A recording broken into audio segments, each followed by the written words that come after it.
Alors je vois qu'on a prévu des Kleenex, mais je ne pleurerai pas, voilà. Hop.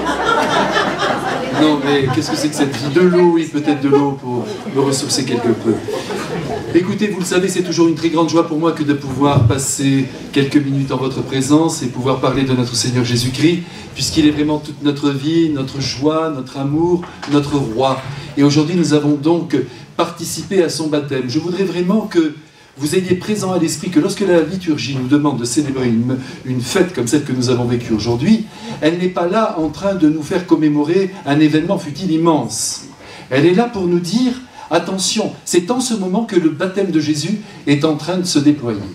Tout est au présent. Je voudrais vraiment que vous ayez conscience, vous comme moi, que toute notre vie est présente sur ce présent que nous sommes en train de vivre. N'imaginez pas qu'il y a un passé, un présent, un avenir. Non, non, non, non. Ne croyez pas en ces fadaises. Nous sommes dans un présent éternel. Et quand nous vivons la liturgie, essayons de nous maintenir dans cet éternel présent, je vous en supplie. Alors ce matin, nous avons assisté au baptême de Jésus. Mais en ce moment, nous le vivons encore, toute la journée est consacrée à ce grand événement. Mais attention, ne vous trompez pas, ce n'est pas le même baptême que celui que nous recevons nous. Jésus n'avait pas besoin d'être baptisé.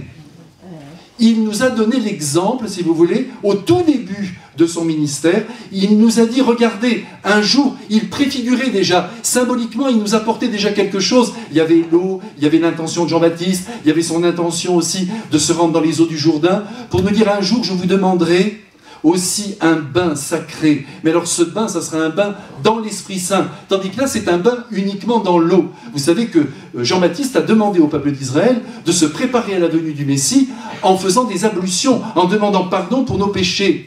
Et lorsque nous aussi, vous voyez, au fond de notre cœur, nous demandons pardon à Dieu, nous continuons d'être dans ce rite qui vient du judaïsme le plus ancien. Nous demandons pardon, alors on ne prend pas la douche, mais on demande pardon profondément au fond de notre cœur, et nous recevons ce pardon. Ne l'oubliez jamais, Jésus agit aussi à partir de notre intention, pas simplement sacramentellement. Si bien qu'avant la messe, si vous demandez pardon profondément, même pour quelque chose de grave, en promettant plus tard d'aller vous confesser, parce que Jésus y tient, parce qu'on a blessé quand même aussi tout le corps ecclésial, c'est pour ça, eh bien, sachez que le pardon est accordé. Le Concile de Trente l'avait déjà défini. Si vous demandez pardon profondément à Jésus, avec une contrition très grande, c'est-à-dire un profond regret, eh bien, vous obtenez le pardon du Papa du ciel. Et après, vous vous confessez, c'est merveilleux, vous avez le pardon sacramentel et c'est sensationnel. Mais voyez, vivez dans cette actualité de la présence de Dieu qui est avec vous et qui vous demande le renouvellement constant de notre vie. Regardez, je vous disais, tout ce que nous avons vécu par le passé est présent actuellement. Tout, même notre naissance. Nous vivons encore de notre naissance physique, bien sûr, biologique, mais aussi de notre naissance spirituelle, de notre propre baptême. Jean-Baptiste demandait au peuple juif de se préparer. Jésus, qui n'en avait pas besoin, mais qui voulait préfigurer le grand baptême, a décidé de descendre dans les eaux. Comme tout le monde, et ce matin, le Père Ludovic nous a dit magnifiquement qu'il s'est humilié, qu'il a parlé avec les uns et les autres. Eh bien oui, s'il l'a dit, c'est que c'est vrai. Et donc, il est descendu dans les eaux du Jourdain, et là, il a reçu, qu'est-ce qu'il a reçu? Ben, il a reçu la voix du Père, qui a dit « Celui-ci est mon Fils bien-aimé, en qui j'ai mis toutes mes complaisances ». C'est quelque chose d'immense quand on y pense. Il y a le Saint-Esprit qui est là sous la forme d'une colombe, et il y a le Père qui s'exprime. Et Jean-Baptiste a entendu, bien sûr. Alors, vous voyez, si nous vivons un grand moment, mais ce n'est pas notre baptême. Le nôtre, c'est tout à fait autre chose. C'est notre naissance spirituelle. Nous recevons la grâce de Dieu, c'est-à-dire sa personne qui descend dans notre personne.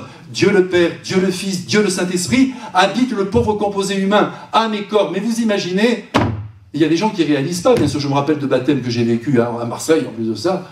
Mais extraordinaire. Je me souviens, une fois, j'avais penché l'enfant. Au moment où j'allais verser, le papa dit « Ah tiens, c'est comme chez le coiffeur, ici on met de l'eau. » J'ai dit « Non, non, c'est un peu plus compliqué que ça. Hein. » Non, vous voyez, ou alors de temps en temps, combien de fois des mamans, au moment où je versais l'eau, et avec une délicatesse. Vous me connaissez.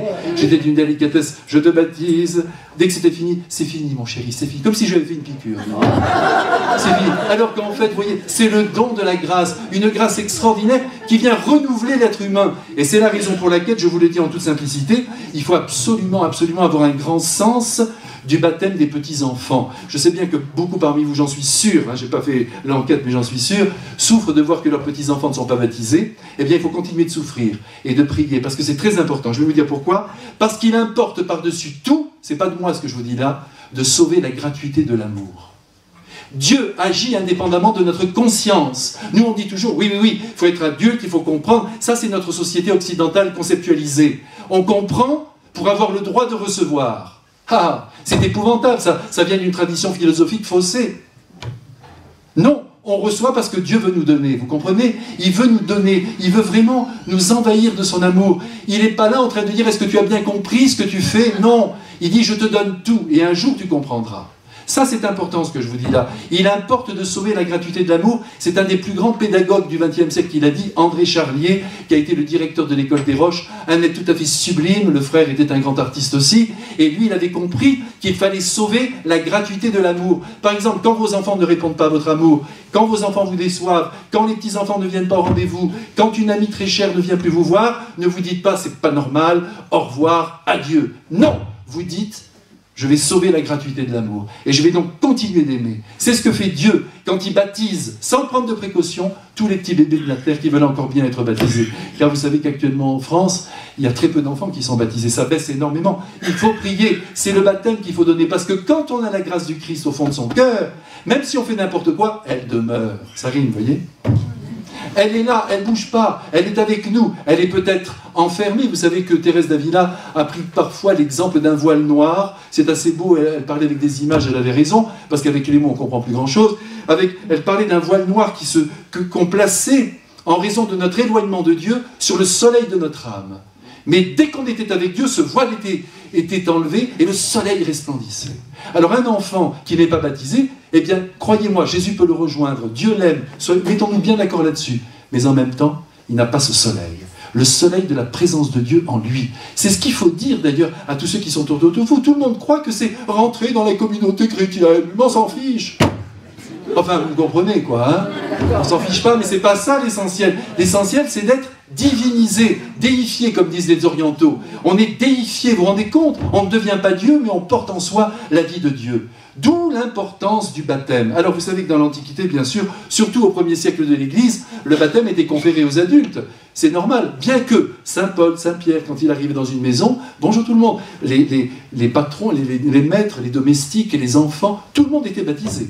Ça, il faut quand même le savoir. Mais ensuite, l'Église s'est organisée, et évidemment, il y a eu des hommes et des femmes qui étaient chrétiens, qui ont réussi à transmettre par une grâce spéciale de Jésus la foi dans le cœur d'adultes, et qui les ont présentés à l'évêque. Et c'est ce qui se passait. C'est l'origine des parrains et des marraines. Aujourd'hui, ne vous inquiétez pas, il suffit d'avoir un parrain ou une marraine. Mais vous savez, vous avez eu des parrains marraines fantômes, ça ne vous empêche pas d'être ici. Il ne faut pas absolutiser les choses de la terre. C'est mieux d'avoir un bon parrain, une bonne marraine, mais si vous ne les avez pas, ça n'est pas grave. Ce qui compte, c'est cette grâce qui descend dans votre âme et que vous avez reçue un jour. Je voudrais vraiment que vous considériez aujourd'hui que vous êtes de très belles personnes. Parce que non seulement Dieu a voulu que vous naissiez à un moment donné de l'histoire, ce qui est quand même extraordinaire dans ce 21e siècle, enfin au 20e, nous sommes tous du 20e, mais en même temps, il a voulu nous sanctifier, habiter avec nous, vivre avec nous au plus intime de nous-mêmes. Et aujourd'hui, il faut être capable de lui dire merci. Je pense à cet apprenti, vous savez, qui a travaillé 2 ans chez l'un de mes amis qui a un salon de coiffure extraordinaire. 2 ans d'apprentissage, tous les jours. Il lui a appris tout son métier. Et bien, au bout des 2 ans, il a dit « Au revoir, merci, au revoir ». C'est tout. Même pas merci profondément, rien. Alors nous, il ne faut pas qu'on soit comme ça avec Jésus. Avec Jésus, vous m'avez baptisé un jour, vous m'avez donné votre présence en moi. Je vis dans la très sainte Trinité, et la très sainte Trinité vit en moi. Mais c'est quelque chose d'extraordinaire, même si je suis pécheur, même si je l'abîme, cette Trinité, enfin on ne la touche pas. Vous savez qu'on n'atteint pas Dieu, il faut faire très attention, même quand on dit les sacrilèges, tout ça. Oui, par exemple, une sainte hostie, c'est terrifiant, parce que Jésus perçoit qu'on a voulu porter atteinte à sa personne, mais on n'atteint pas son être profond. Dieu reste Dieu.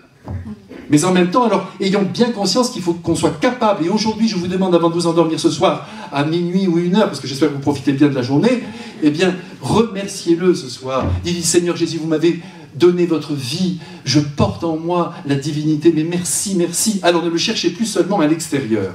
Alors, ce baptême, pourquoi il a été donné? Bon, je vais vous expliquer tout à l'heure, vous êtes prêts quand même, hein? Bon, je vais vous expliquer pourquoi. Mais il s'est passé quelque chose au début de l'humanité de terrible, il fallait le réparer. Mais il va falloir qu'on en parle parce que c'est très compliqué cette affaire. Mais Jésus a voulu qu'on soit baptisé pour être avec nous. C'est ça qu'il faut que nous comprenions. Alors je vais vous expliquer comment on peut être avec Jésus. Je ne sais pas si vous avez des difficultés à prier. Oui, je vois que c'est le silence total. Hein? c'est difficile pour tout le monde, hein, et même pour moi qui vous parle. Pourquoi? Parce que très souvent, on est comme devant une glace sans teint, vous savez. On est là devant l'invisible. C'est pas facile quand on a beaucoup de choses en plus qui nous attirent. Vous savez, tel film, telle musique, telle amitié, tel lien. C'est quand même plus chaleureux puis, que de rester là en prière devant apparemment un vide. Alors laissez-moi vous expliquer qu'est-ce qui se passe, comment notre vie spirituelle devrait se vivre pour qu'on retrouve un peu la joie de prier. Vous savez que la Sainte Vierge, un jour, dans une apparition, je vais pas trop vite, ça va? Bon, dans une apparition, bon, je ne dirai pas le nom parce que c'est très controversé, mais moi je vous dis qu'elle est vraiment apparue.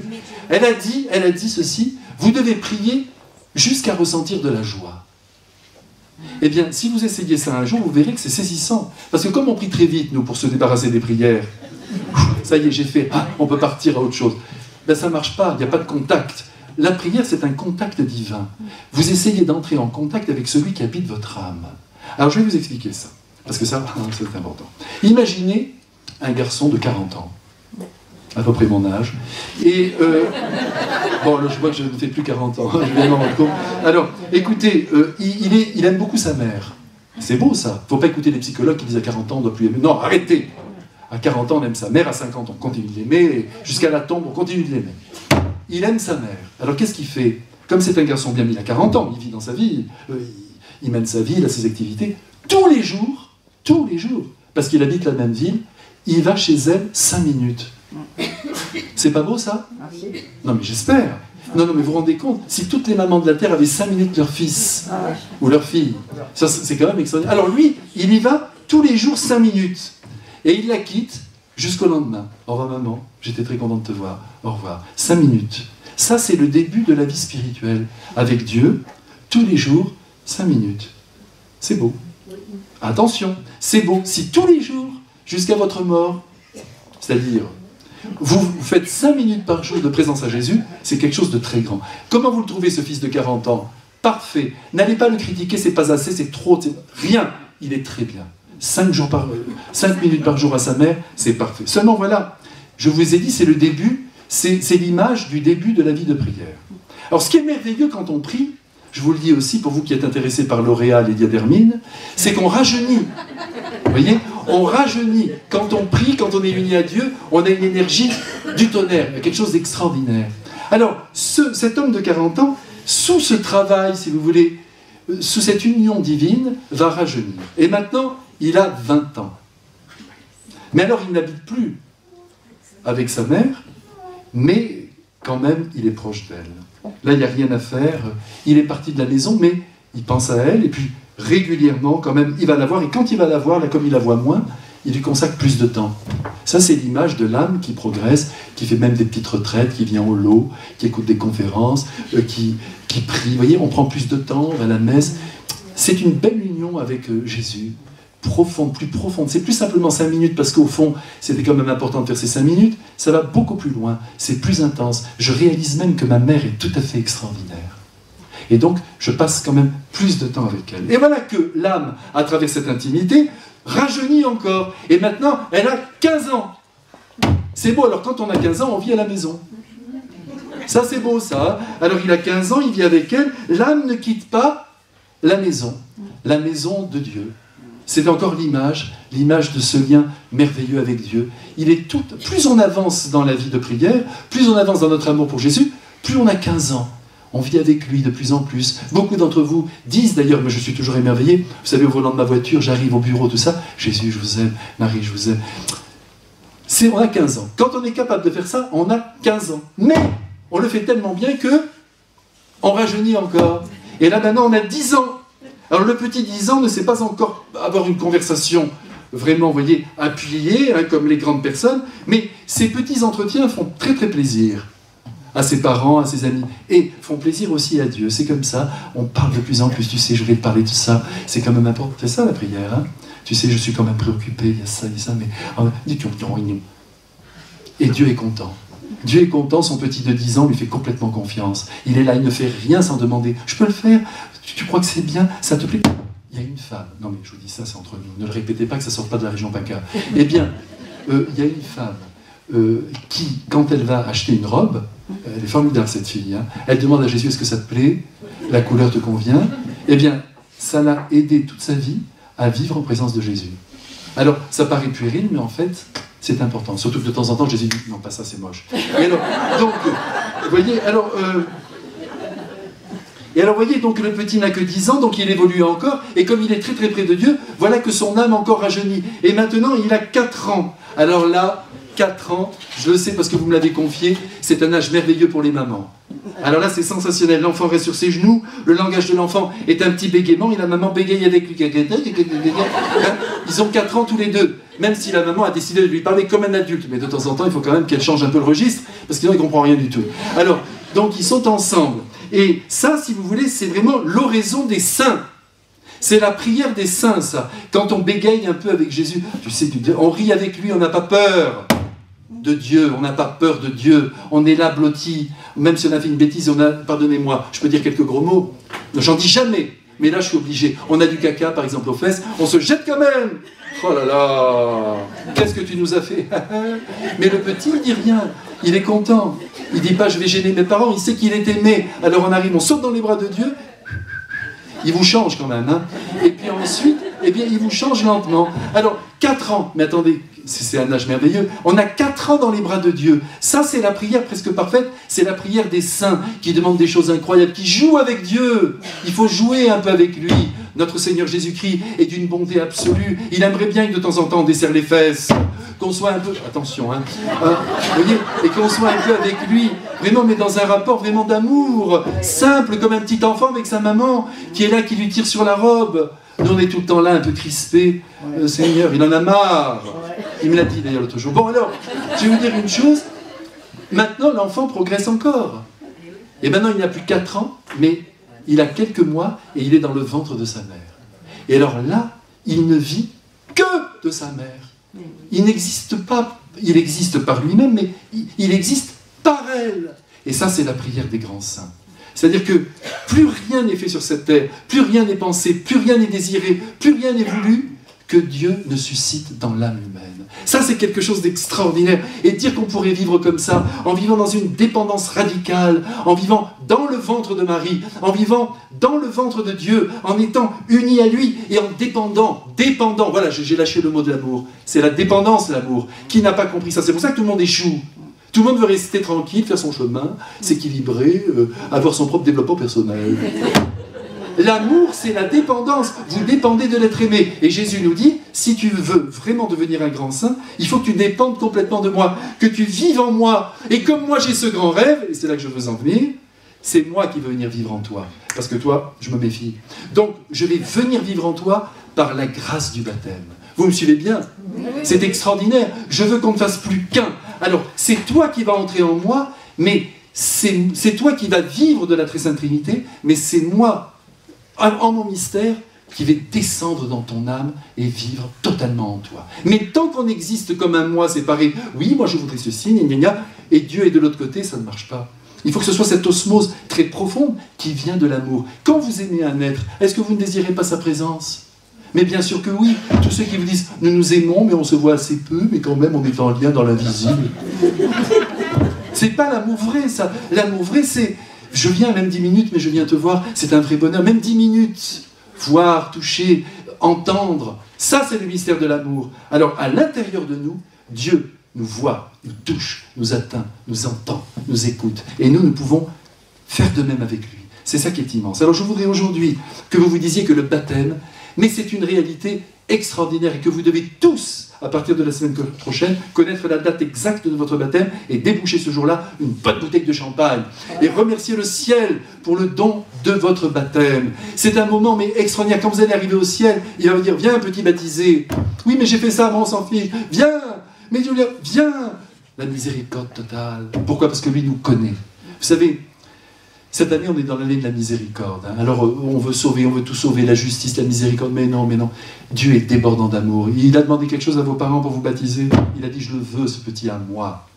Je le veux à moi. Il vient de moi, il va revenir vers moi. Et je le veux pour toujours près de moi. Je vais lui pardonner toutes ses fautes. Vous savez, quelquefois, on manque de miséricorde. Parlons de ça. Parce qu'on dit toujours qu'il faut l'accorder. Mais reconnaissons que nous manquons de miséricorde. Et vous savez pourquoi? Parce qu'on n'aime pas les personnes.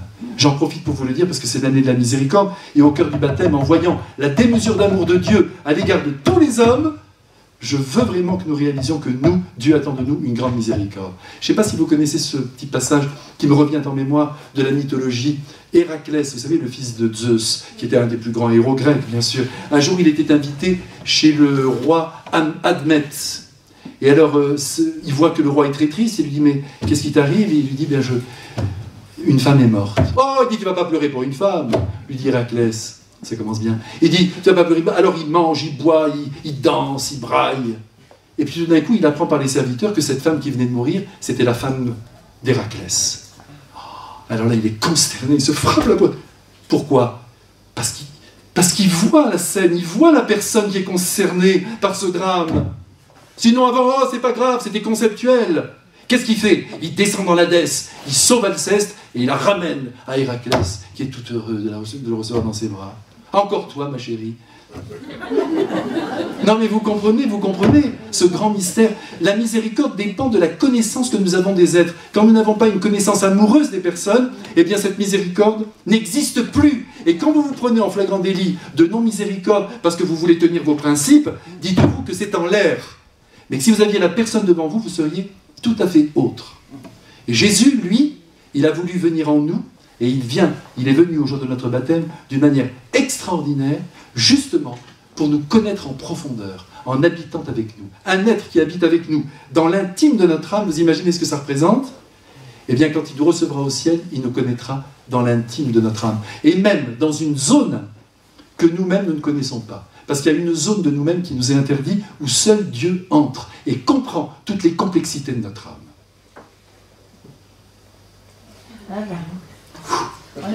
Eh bien maintenant, écoutez-moi bien, je vais vous expliquer vraiment maintenant pourquoi Jésus a voulu ce baptême.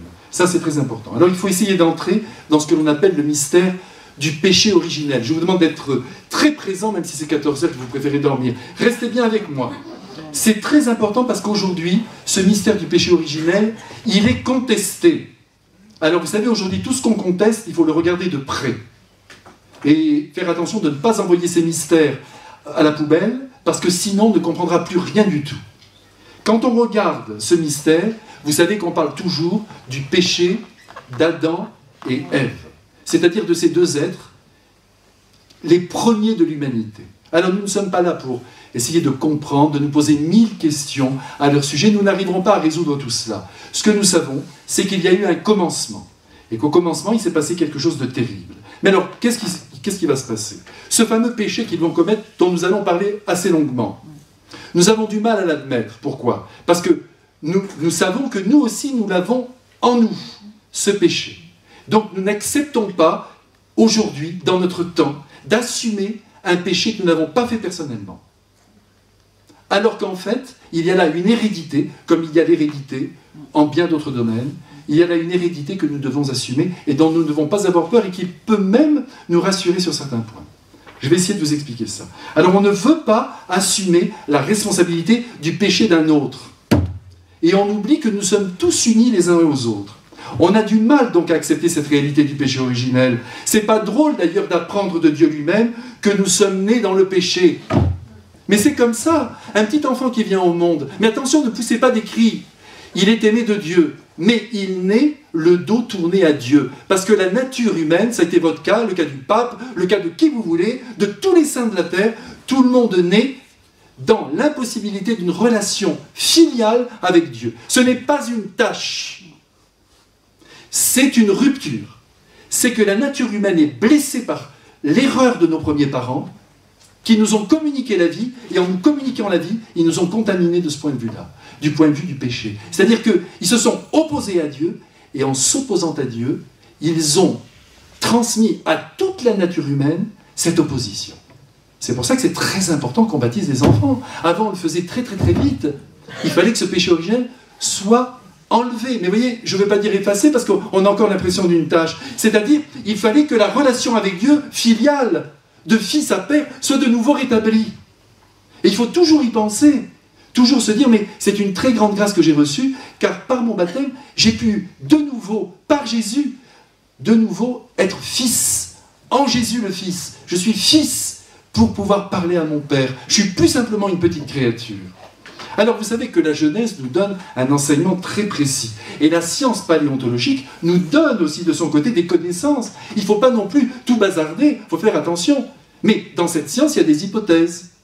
C'est normal, on découvre quelque chose. Moi, je suis très ami avec un très grand paléontologue, le professeur de Lunmeley. À chaque fois qu'il y a une découverte, eh bien, il repense l'articulation générale de la structure humaine. Mais ça ne nous regarde pas de savoir comment les choses se sont faites. Le comment, c'est normalement les scientifiques qui doivent nous le donner. Ce fameux comment la vie a émergé, comment l'homme s'est formé. Ça, on verra et on sera étonné quand on arrivera au ciel d'apprendre des choses extraordinaires. Mais ce que nous devons comprendre, c'est pourquoi l'homme est là, pourquoi nous sommes là maintenant. Alors, si la science nous donne des connaissances, il ne faut surtout pas, au départ, se situer en confrontation avec cette science, en essayant de dire non, ça ne colle pas. Attention, attention. Il ne faut pas faire ça, il faut laisser les scientifiques faire leurs recherches, et nous, c'est dans le domaine de la foi que nous recevons les 11 premiers chapitres de la Genèse. La Bible utilise, vous le savez, un langage symbolique. Il faut que ça soit clair. Il y a plusieurs langages dans la Bible. Il y a le langage juridique, il y a le langage poétique, par exemple le Cantique des Cantiques, ou d'autres petits prophètes. Il y a le langage prophétique, Isaïe, Jérémie, le langage juridique, le Lévitique, le livre des Nombres. Dieu s'exprime sur plusieurs registres. Et là, il utilise un langage symbolique, et je dirais aussi quand même poétique. Oui, c'est un langage divin. Par exemple, l'Esprit Saint peut utiliser... je vous disais là pour la question poétique, on voyait bien que les psaumes, ce sont quand même des poésies, les psaumes. Il n'y a quand même rien à faire. Et à travers ça, Dieu exprime sa vérité, mais de manière différente. Et aujourd'hui, malheureusement, il n'y a que le langage scientifique que nous recevons. C'est là que nous sommes fous furieux. On dirait que tous les autres langages sont paralysés, même dans la vie. On ne fait confiance qu'aux scientifiques. On n'écoute rien d'autre. Alors que la vérité peut jaillir d'un phrasé de Chopin, peut jaillir d'un tableau de Vlaminck, peut jaillir d'une poésie. On touche la vérité, mais autrement. Et aujourd'hui, non, il n'y a plus que les scientifiques. Bonjour docteur, alors le docteur... Non, mais ça ne veut pas aller, ça. Ou alors le savant, mais le savant, il vient voir le prêtre aussi. J'en connais un très grand, il m'a dit, vous savez, je vais vous dire la vérité, je m'en fiche du prêtre savant. Il m'a dit ça. Ça m'a fait du bien. Il m'a dit, je m'en fiche du prêtre savant, je veux qu'il me donne Dieu. Ça, c'est beau. Ça, ce sont des vrais savants. Alors, essayons de comprendre que Dieu s'exprime de diverses manières. On pourrait d'ailleurs faire une enquête sur les grands mythes de la création, et on serait étonné. Il y a beaucoup de manières d'envisager la création. Mais là, il ne s'agit pas d'un mythe. Il s'agit d'une réalité qui nous est donnée sous un mode symbolique et poétique. Alors, la recherche scientifique sur la création, moi je le redis bien simplement, elle est importante. Et il faut lui laisser sa place. Ce n'est qu'un balbutiement, attention, mais eux-mêmes le reconnaissent. Les grands savants disent qu'ils sont devant le mystère, comme ça, pas à genoux, mais quand même bouche bée. Mais ce n'est qu'un balbutiement, mais il faut essayer de comprendre les origines de l'homme et de la femme. Mais il ne faut pas trop vite non plus canoniser ces hypothèses. Il faut attendre, il faut voir. On verra. Mais enfin, comme je vous le disais il y a un instant, quand on sera près de Dieu, tout sera lumineux. Le terrain est mouvant, mais il est important, le regard du croyant se place différemment. Il n'y a donc pas deux vérités, une vérité scientifique et une vérité qui serait enseignée par la foi. Il y a une seule vérité à découvrir, mais ce sont des portes différentes. Notamment, je vous le disais il y a un instant, les scientifiques cherchent le comment des choses, mais nous nous occupons de la finalité de l'homme. Pourquoi l'homme est ici-bas? Pourquoi nous existons? Pourquoi nous respirons? Pourquoi nous aimons? Pourquoi nous prions? Voilà, nous on essaye de comprendre ça. Qui est l'homme? Qui est-il? Qui es-tu? Par exemple, même le retour de Jésus dans la gloire, prenons ça. Qu'est-ce que vous voulez que je vous dise? On le comprendra quand nous y serons. Mais avant, c'est pas la peine. On peut faire beaucoup d'hypothèses là aussi. Ça se passera comme ça se passera comme ça, à telle date, on n'en sait rien. Ce qu'on sait, c'est qu'il va revenir. Et on en vit dans la foi. Alors, cette connaissance symbolique, essayons de regarder les choses de près. Il s'agit pour nous de bien comprendre qu'il faut saisir l'intention de l'auteur sacré, c'est-à-dire du Saint-Esprit, quand il nous parle de la création. Et alors, qu'est-ce qu'il nous dit? Qu'est-ce qu'il nous dit? Il faut rentrer à tâtons derrière tout cela. Il nous dit qu'au sommet de la création, il y a l'homme et la femme. Voilà, on garde ça comme un grand cadeau. Tout l'univers que nous respectons, et le pape actuel nous aide à le faire encore, tout ce que nous avons reçu, eh bien, vient de Dieu. Mais au sommet de toute cette création, il y a l'homme et la femme. Et cet homme et cette femme sont ce que Dieu a de plus précieux. C'est la finalité, la fine pointe de sa création. Au début, vous le savez, il a créé les anges. Quelque chose d'extraordinaire quand on y pense, parce qu'évidemment, ce serait quand même grave de penser que Dieu n'a fait que des hommes. Il a créé de purs esprits, ce sont des milliards de créatures, on pense qu'il en est ainsi. La Bible d'ailleurs nous le dit, elle affirme, Jésus parle des anges gardiens. Non, mais là on n'a pas de doute à faire, si vous avez confiance dans la parole de Jésus, vous savez bien que c'est la vérité.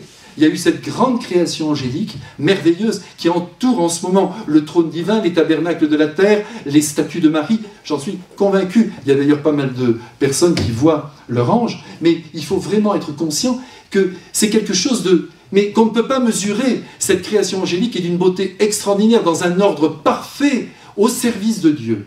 Mais qu'après cette création angélique, sachez, vous le savez, il y a eu une rupture. La première rupture, il n'y a pas que nous qui avons des difficultés. Dieu aussi est traversé par des obstacles, mais des obstacles terribles. Et comme il a fait chaque être libre, il est obligé de se mettre à genoux devant la liberté de l'homme. Ça, il ne faut pas oublier de le dire, que Dieu est dépendant aussi de notre liberté. On dit, mais pourquoi il n'intervient pas? Il nous respecte. Il respecte les anges. Il y en a un parmi eux, vous le savez, celui qu'on appelle Lucifer. Mais là encore, ne nous faisons pas trop d'images.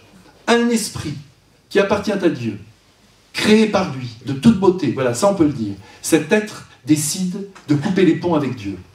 Qu'est-ce qui lui prend? L'orgueil démesuré de la beauté de son être. Vous savez, quand il y a des êtres qui sont très beaux, ils s'imaginent que, mais ils sont rien.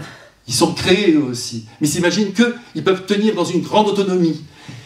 Je ne suis pas opposé à l'autonomie des êtres. Chacun d'entre nous, nous avons une vie à mener en étant autonome, en étant respecté par les autres. Mais attention, ne poussons pas trop cette autonomie, parce que sinon, nous risquons de nous couper finalement de Dieu. Quand un enfant de 4 ans dit non à sa mère, bon, s'il est énervé, c'est pas sa faute, mais si on le laisse faire, il dit non, ben, il finira par dire non à Dieu. Parce qu'il va contre l'autorité la plus sacrée qu'il a, celle de sa mère, ou de son père. D'ailleurs, il faut toujours qu'il y ait le père. Parce que la maman, elle l'a toute la journée, c'est toujours compliqué. Mais le papa, qu'est-ce qu'elle t'a dit, maman? Crac! S'il dit oui, il est bien parti pour aimer Dieu. Mais si il continue son insolence, il ne faut pas écouter les psychologues qui disent « Ah, il est en train de s'affirmer. » Ah, là, c'est du joli. Tenez, je bois un coup à leur santé, les psychologues. Vous voyez, il faut vraiment se dire, mais l'autonomie est une très belle chose, il faut que chacun donne sa couleur. Attention, hein, pas de clonage, hein, chacun donne sa couleur, mais dans la dépendance de l'amour. On existe par l'autre, ne l'oubliez jamais. On existe par Dieu et on existe aussi par l'amour de celui qui est devant nous. Faites bien attention, ce n'est pas vous qui tenez les choses, sinon vous mourrez seul. Vous devez dépendre de l'être aimé, mais d'une manière très forte, très radicale, comme nous dépendons de Dieu. Alors, ce Satan n'a pas voulu dépendre de Dieu, c'est son drame. Et alors là, évidemment, vous savez ce qui s'est passé, hein? Eh bien, il a été entraîné dans ce chaos terrible, parce qu'il s'est coupé de Dieu alors qu'il le voyait. Attention, là, il n'y a pas d'excuse. Hein. Il le voyait, il a dit « Non, je ne veux pas de toi. » Pourquoi? Saint Augustin, beaucoup d'autres saints ont essayé de donner des explications. Les uns disent que c'est le jour où il leur a annoncé qu'il avait l'intention de créer, de nous créer, avec une possibilité de fécondité. Ce que les anges ne peuvent pas. Pas de fécondité au ciel. Ils sont créés, mais ils sont individuels. Pas individualistes. Ils sont tous tournés vers Dieu comme ça. Tandis que vous, moi c'est foutu, mais vous avez la potentialité de mettre au monde des enfants. Hein? Vous êtes d'accord? Oui. Alors donc, fécondité, mais il y a aussi la fécondité spirituelle, la fécondité dans l'amour. Ça, Dieu y tient beaucoup, beaucoup. Même dans l'amitié, même dans l'amour, il y a des fécondités. Dieu veut que nous soyons féconds, chacun à sa manière. Mais il veut ça. Et c'est un don extraordinaire qu'il a fait à l'humanité. Donc à Adam, qui signifie, comme vous le savez son nom, Adam, terre rouge. Cette terre rouge, rouge d'amour, rouge de feu, rouge d'élan, rouge de sang, est capable de donner la vie. Et il semblerait que lorsque Satan a appris cette nouvelle fracassante, il ait décidé de s'opposer.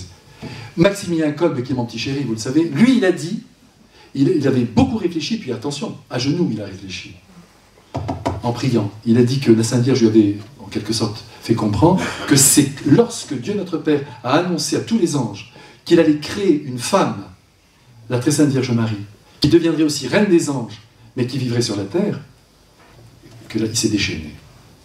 Se mettre à genoux devant une créature et donner des droits à une humanité comme la nôtre que les anges n'ont pas, alors qu'attention, l'intelligence angélique est supérieure à notre intelligence. Il faut être bien clair, jamais notre intelligence n'atteindra l'intelligence d'un ange. C'est impossible. Mais sur le plan de la communication de la vie et de l'amour, nous sommes supérieurs. Bonne nouvelle. Hein? Alors en tout cas, vous voyez, donc il semblerait que là, il y ait eu quelque chose d'insupportable pour cet ange, et il s'est révolté. Et tout de suite, il est tombé en enfer, c'est-à-dire qu'il a été coupé de Dieu. C'est ça. Seulement lui, on n'est jamais tout seul dans l'erreur et dans le mal. Il a entraîné avec lui un certain nombre d'anges, moins nombreux que les bons anges, selon la tradition, et je veux bien la conserver, parce que nous avons quand même tous, anges et hommes, des aspirations au bien, une aspiration au bien très profonde, mais il a quand même entraîné une multitude. Et il s'est dit, comme je ne peux pas atteindre Dieu, c'est ça le mystère, je vais toucher ce qu'il a de plus précieux. Puisque je ne peux pas l'atteindre dans son être personnel, je vous l'ai dit tout à l'heure, on ne peut pas toucher Dieu, on ne peut pas lui faire du mal, comprenez bien. Alors il dit, puisque je ne peux pas l'atteindre, je vais toucher ce qu'il a de plus précieux, et ce qu'il a de plus précieux, c'est la femme. Parce que la femme, c'est cette créature ultime qui a été créée, la dernière, le petit chef-d'œuvre avec une sensibilité extraordinaire. Et il sait très bien, retenez bien ça les femmes, vous avez vu, je suis en train de vous. Mais parce que je le pense, parce que je dis toujours ce que je pense. Eh bien, je vais vous dire, il s'attaque à la femme parce qu'il sait que quand il a touché la femme, s'il arrive à la faire tomber, il casse tout. Il casse l'amour, il casse la famille, tout, il reste rien. Il casse la foi, parce que vous savez que c'est souvent la mère qui transmet la foi. Bien sûr, il y a des pères extraordinaires, et puis quand on est dans une belle unité de vue, ça c'est indépassable. Mais en même temps, c'est la maman qui donne la foi. Elle donne la vie, et elle communique la raison d'être de la vie, par son exemple surtout, et par ses paroles, et par ses prières. Je me rappelle de Père Abbé de, je ne sais plus où là, on ne voulait pas. Eh bien, il allait avec sa mère quand il était enfant, à la messe, et à la fin, elle lui demandait de faire une petite action de grâce au Saint-Sacrement. Alors elle était là, elle priait, et lui, il avait 12-13 ans. Hein. « Hé, maman, on y va ?» Elle lui dit « Attends, je suis en train de parler à Dieu. » Et là, il a vraiment compris ce que c'était que cette présence vivante de Dieu. Je vous le disais tout à l'heure, c'est une chance immense que Dieu nous a donné de pouvoir être avec lui. Et le curé d'Ars ajoutait « Quel bonheur que Dieu nous ait permis de lui parler. » C'est magnifique, on n'en profite pas. Pourquoi ? Bien, parce qu'on n'est pas assez en lui. On ne réalise pas justement la grâce du baptême. On ne réalise pas qu'il veut cette unité d'amour. On a l'impression qu'on doit toujours lui rendre nos devoirs. Mais non, mais il veut notre cœur, il veut notre amour, il veut sentir qu'on est avec lui et qu'on respecte ce qu'il nous demande de vivre, c'est-à-dire le don de l'amour aux autres. Car nous serons jugés sur l'amour, ne l'oubliez pas. Au milieu de tout, Jésus est venu simplifier complètement la loi que son Père avait donnée pour dégager ce peuple d'Israël du polythéisme, de toute leur confusion intérieure. Il leur a donné une loi, mais stricte même, pour les redresser comme on redresse un petit de 2 ans. Tu vas faire comme ça, tu vas faire comme ça. Et après, quand on a été dans la maturité, le Christ nous a dit l'essentiel. L'essentiel, c'est d'aimer. Tu restes un être faible, pécheur. Mais tu as une grande capacité d'amour. Et son apôtre ajoute, et l'amour, souviens-toi, couvre une multitude de péchés. Alors, on ne nie pas que nous sommes pécheurs, on ne le nie pas, c'est-à-dire que nous sommes faibles, que parfois, volontairement, nous nous opposons à Dieu, nous nous opposons à l'amour, nous rejetons telle personne, mais on se reprend, et Jésus en est heureux. Donc voilà, il y a eu donc au départ cette fameuse scission dans le monde angélique, mais Dieu aurait pu dire « Oh là là, c'est la catastrophe, j'arrête de créer ». Non, il a continué dans la difficulté. Et là, moi, je tiens à vous dire, à vous aussi, au moment où c'est difficile, il ne faut pas lâcher la barque. Il faut dire « Je continue de créer, je continue d'avancer. Je vous ai dit qu'on est sur un présent éternel. Ne vous laissez pas impressionner par un événement. Cet événement, vous le tirez avec vous, mais il vient s'arnacher à d'autres événements qui vous conduisent vers le seul but de notre vie, vous savez lequel il est ? La transformation de notre âme en Dieu. C'est ça le but. Le but, c'est qu'on devienne Dieu, c'est qu'on devienne le Christ, c'est qu'on devienne beau comme lui, c'est ça le but. C'est pas tellement que tout soit impeccable, que tout le monde nous loue, on s'en fiche de tout ça. Ce qui compte, c'est cette transformation radicale, et elle se fait à travers des coups de burin. Que dirait d'ailleurs la statue au moment où on la frappe ? Tu me frappes, tu me blesses, je fais de toi un chef-d'œuvre. Paf, paf. Non mais c'est magnifique, pensez toujours à ça. Nous sommes traversés par la grâce du Christ de l'intérieur. Il nous travaille, il nous corrige, il nous embellit, il nous orne. il nous veut beaux, et alors de temps en temps, il y va fort. Mais pensez qu'il est là, par la grâce du baptême.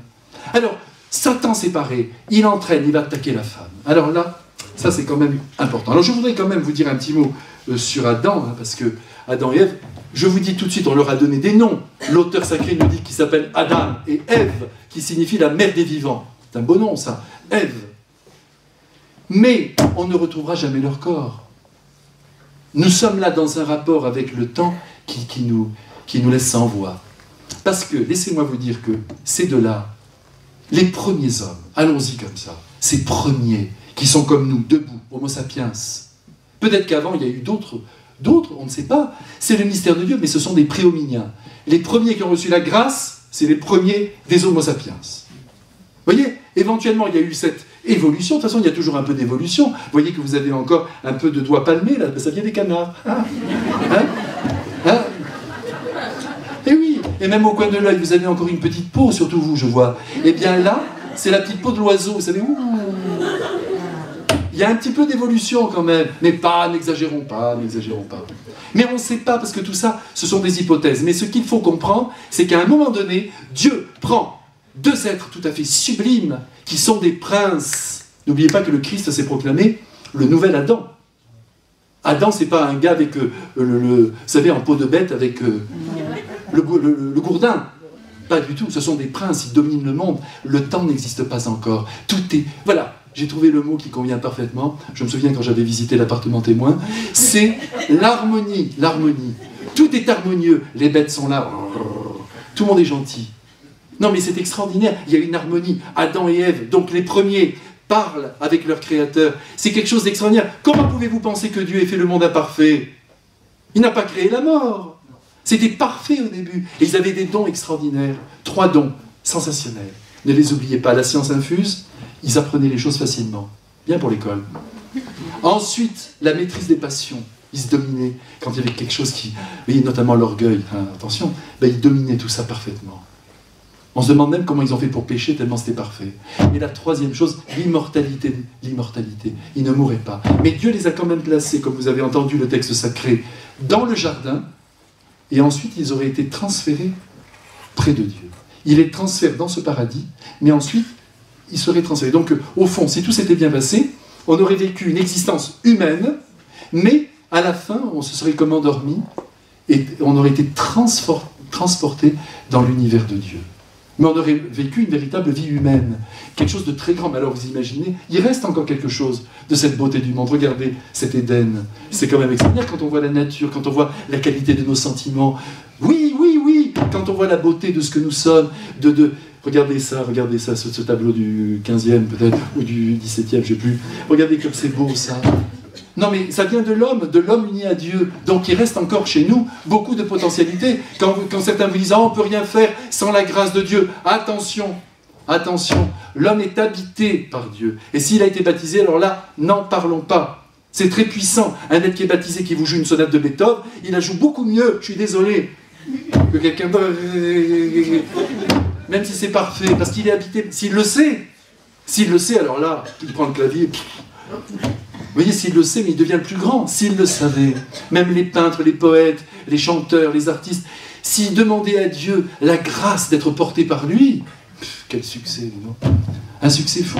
En ce moment, il n'y a plus beaucoup de succès, tout est un peu tiède, parce qu'il manque ce moteur interne, cette prise de conscience de l'habitation de Dieu dans notre cœur. Vous voyez l'importance du baptême, hein? D'ailleurs, j'ai remarqué chez certains jeunes, notamment de 17-18 ans, encore dernièrement, que quand je leur pose la question « Tu es baptisé ?» ils me disent « Non. » Bon, pas encore, je dis. Bon, et qu'est-ce que tu veux faire dans la vie? Ils ne savent pas. Pourquoi? Parce qu'ils ont des parents qui n'ont pas le sens de la finalité.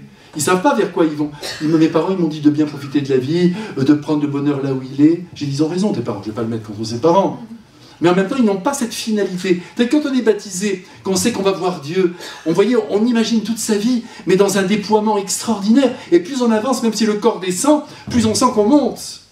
Et plus c'est merveilleux.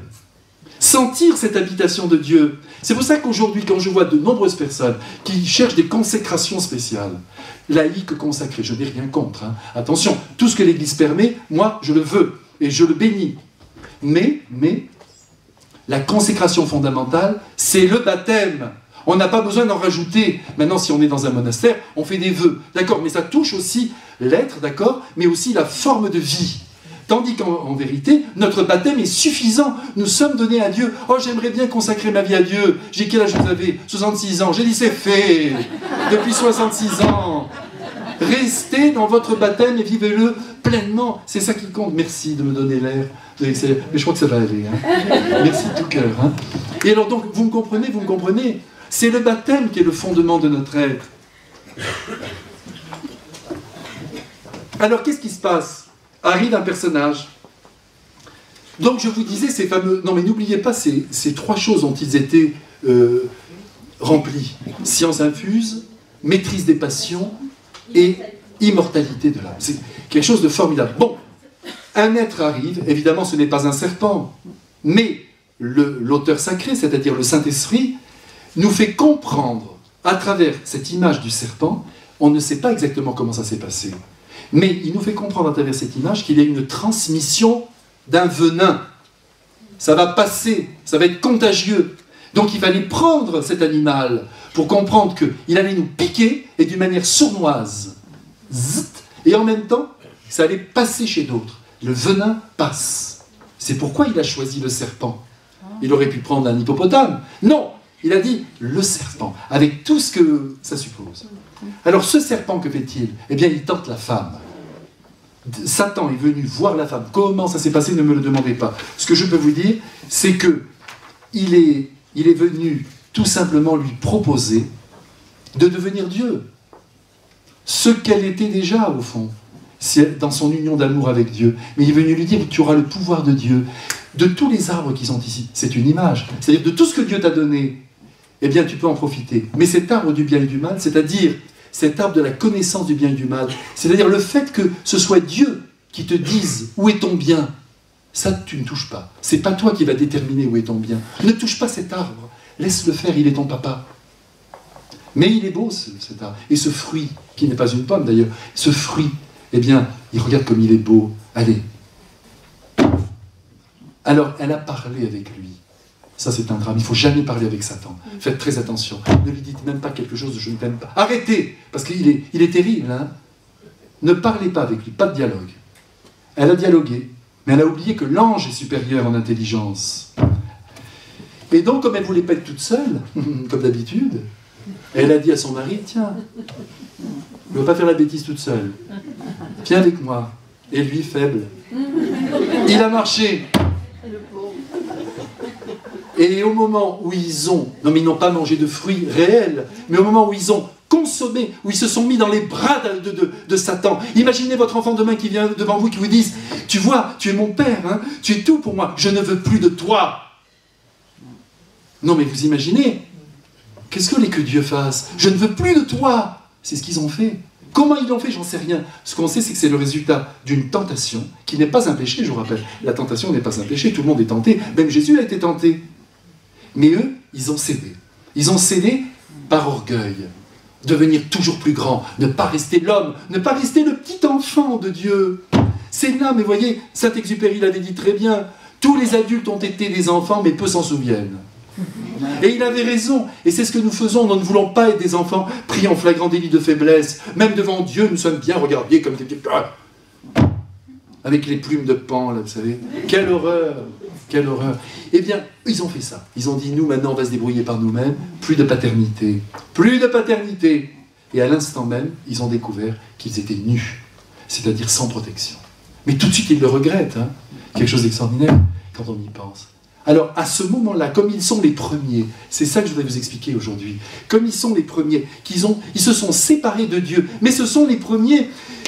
Je ne sais pas si vous avez, vous, le sens de l'hérédité, le sens, mais on voit bien que on dépend quand même de notre père, de notre mère, en bien des points, pas simplement les traits du visage, mais le caractère, même quelquefois ça saute des générations, on est étonné, tiens, il nous rappelle l'oncle Édouard. Il est mort en 1912. Il a la tête de l'oncle Édouard. Non mais c'est vrai. Eh bien, cette hérédité, nous l'avons aussi. Alors je vais vous prendre un petit exemple parce qu'il me parle beaucoup. Vous aimez les fourmilières? Oui, là? Oh oui, je sens. C'est ces petites fourmilières. C'est magnifique quand on les voit.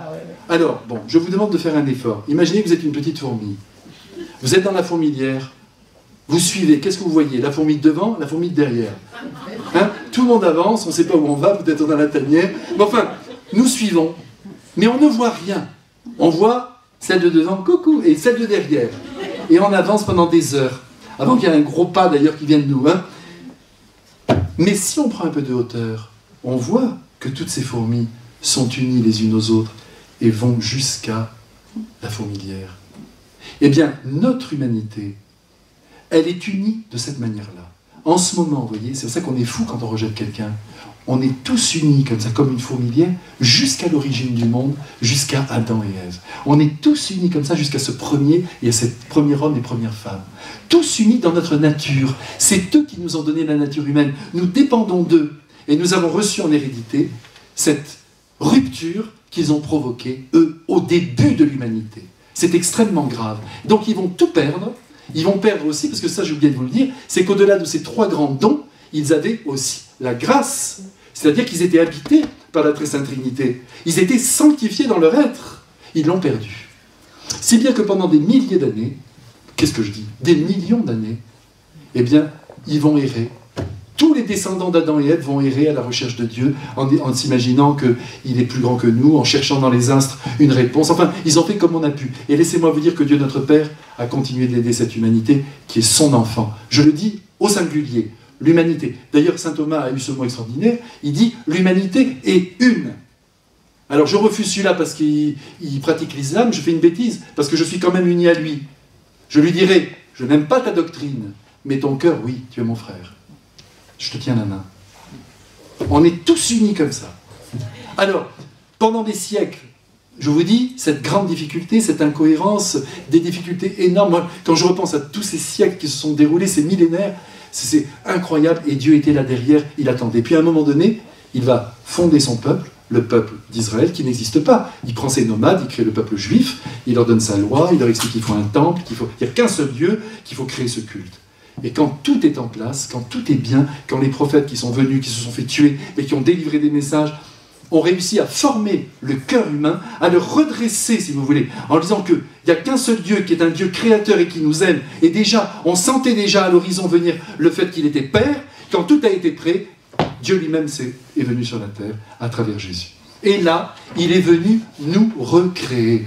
Il est venu nous recréer et nous donner la possibilité d'échapper à cette loi épouvantable du péché originel. Il a voulu nous restaurer en profondeur, nous recréer. Il le fait comment? Par l'exemple qu'il nous a donné, et puis par sa mort. Sa mort extraordinaire. Cette mort où lui, Dieu s'expose pour que son enfant voie le ciel et vive éternellement avec lui. C'est quelque chose, mais si on médite ne serait-ce que sur le crucifié, la crèche et le crucifié, ça suffit pour nous faire comprendre qui est Dieu pour nous.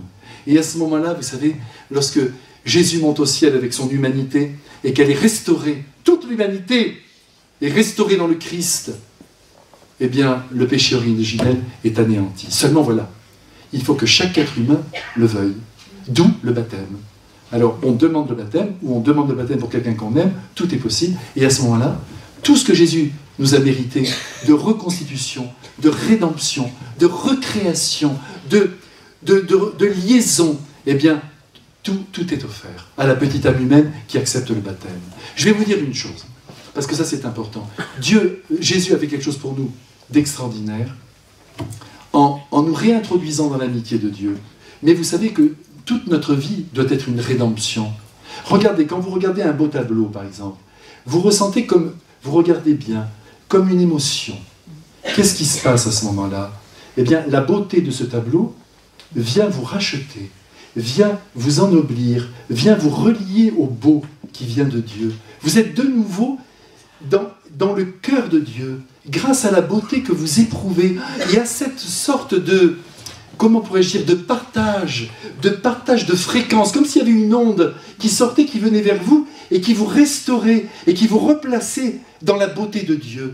D'où la nécessité de l'art, d'où la nécessité d'aimer la nature, qui vous réunit de nouveau avec le mystère de Dieu. C'est ça qu'il faut bien comprendre.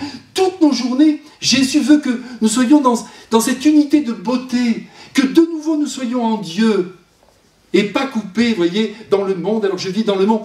Je vis du monde, pas de son esprit, surtout s'il est pourri, mais je vis de ce monde qui m'est offert, de cet arbre qui est là, de cette création artistique, de cet amour que je reçois de ma femme, de mon mari, d'un ami très cher. Je vis et à ce moment-là, je suis racheté de toute ma bassesse. Je suis de nouveau réuni à Dieu. Mais c'est grandiose. Entre nous, par exemple, est-ce que vous vous êtes demandé pourquoi de temps en temps, il y a comme des ondes positives qui font que nous nous aimons? Eh bien parce que Dieu veut que les êtres se rassemblent par l'intérieur de leur cœur, habités par le Saint-Esprit. Nous nous réunissons. Et si maintenant, par bonheur, nous étions tous, voyez, regardez-moi tous là, vous étiez tous avec moi, mais vraiment dans une unité de cœur, mais vous disiez, moi je vous dis, je vous aime, mais vraiment, mais vous savez, mais avec une intensité très grande, je sens que je suis en vous et que vous êtes en moi, à ce moment-là, mais nous sommes en Dieu. On est réunis. Est-ce que je m'exprime bien en vous disant ça? On est de nouveau dans le paradis. On est rachetés. On est sortis de ce monde absurde d'individualité. On est tous ensemble dans la beauté de Dieu. Ça, c'est Jésus qui l'a recréé. Et quand on est baptisé, on est en lui. Ça y est, on est passé dans son monde. Alors le péché vient blesser notre relation, mais jamais l'éteindre. Personne ne perd totalement la grâce de Dieu. Elle est, comme je vous le disais en commençant, retenue, mais elle y est. Parce que l'amour de Dieu est un amour fidèle et gratuit. Il n'attend pas que nous soyons parfaits pour nous aimer. Mais si vous prenez conscience avec moi aujourd'hui, d'une manière extraordinaire, que nous devons vivre en Dieu, je ne trouve pas rien d'autre à vous dire de plus fort, en Dieu. Comme si on était en dessous sa présence. Mais c'est faux ce que je vous dis. On est au cœur même de son cœur, au cœur même de sa vie. Mais les moments, vous voyez, on est comme enveloppé par son être. Tout ce que nous vivons de beau, de grand, tout est en lui. C'est le fruit du baptême. C'est le fruit de notre union mystique avec lui. Alors, si vous considérez la foi dans cette lumière, vous voyez que ce n'est pas de faire 5 minutes par jour de prière qui nous rapproche. C'est toute notre vie qui doit être avec lui. Comme toute votre vie, vous avez pensé à un être aimé, ou vous y pensez encore, je l'espère. Même, vous voyez, l'autre jour, il y a une femme, elle me disait, oh, vous savez, je me suis mariée, ça n'a pas été facile. Mais c'est vrai, c'est jamais facile dans la vie. Il y a toujours des efforts, mais les grands efforts qu'il faut faire, ce sont des efforts d'union. D'union. C'est pas toi ça, moi ça, on continue. Union, union. Eh bien, elle m'a dit, son mari est tombé dans l'escalier. Ah, elle était morte, elle. Elle est allée, mon chéri. Donc là, elle s'est rendue compte qu'elle l'aimait. Ah ben, je dis, il a fallu cette chute. Surtout qu'il s'est bien esquinté, dis donc. Mais en tout cas, mais vous voyez, on s'aime plus qu'on ne le croit. Mais ce qu'il faut, c'est sentir cette nécessité d'union. Malheureusement, sur la Terre, nous sommes devenus, maintenant en Occident, de grands individualistes. Même au cœur des amours les plus grands, chacun pense à soi et à ce qu'il reçoit. Il faut qu'on se sente, vous voyez, on devrait tous s'embrasser, là. On ne peut pas le faire, hein. Mais vous voyez, il faudrait qu'on sente que ça, c'est la grâce du Christ, qui veut que toute l'humanité soit vraiment avec lui. J'ai fait ce que j'ai pu pour vous le dire. Mais à mon avis, c'est ça. Alors, quand on est délivré du péché originel, on a une puissance d'aimer très très grande. Relationnellement, on est unis complètement à Dieu. Dieu vit en nous, nous vivons en lui. Et grâce à cet amour, on commence à estimer, mais le mot est faible, toute l'humanité, et on la serre contre soi. Et on est dans une unité d'amour, une unité et une union entre nous. C'est ça la rédemption. Oui, le Christ meurt sur la croix pour que tous les hommes soient unis à son Père et s'unissent entre eux. Celui qui dit aimer Dieu, qui n'aime pas son frère est un menteur. C'est son meilleur ami qui nous l'a dit. C'est Saint Jean. Donc Dieu veut ça. Regardez tous les efforts que je fais. Je meurs pour que vous vous livriez à cette unité totale. Il n'y a plus de péché originel en vous. Votre nature est restaurée, beaucoup plus belle qu'elle l'était à l'origine du temps pour Adam et Ève. Je vous ai recréé dans ma grâce personnelle, dit Jésus. Et maintenant que vous êtes si beaux, allez, soyez des Christ. Ne repoussez personne et vivez dans un esprit rédempteur. Vous rachetez tout. Et rappelez-vous que la beauté est rédemptrice. C'est parce qu'on vit dans un monde moche que nous ne sommes pas bien. Le monde de Dieu est un monde de beauté. La nature, encore une fois, en témoigne encore. Mais les œuvres d'art aussi. Il faut se baigner dans la beauté. Et c'est cette beauté qui vient racheter votre être éteint par un monde qui est moche. Essayez de vivre dans cette belle unité et en sentant qu'il n'y a aucune gêne entre vous et Dieu, il n'y a aucune distance, c'est terminé. Maintenant, si vous le blessez par la méchanceté, même là, tout de suite, il dit, mon enfant, viens vite vers moi, ne reste pas dans cet état.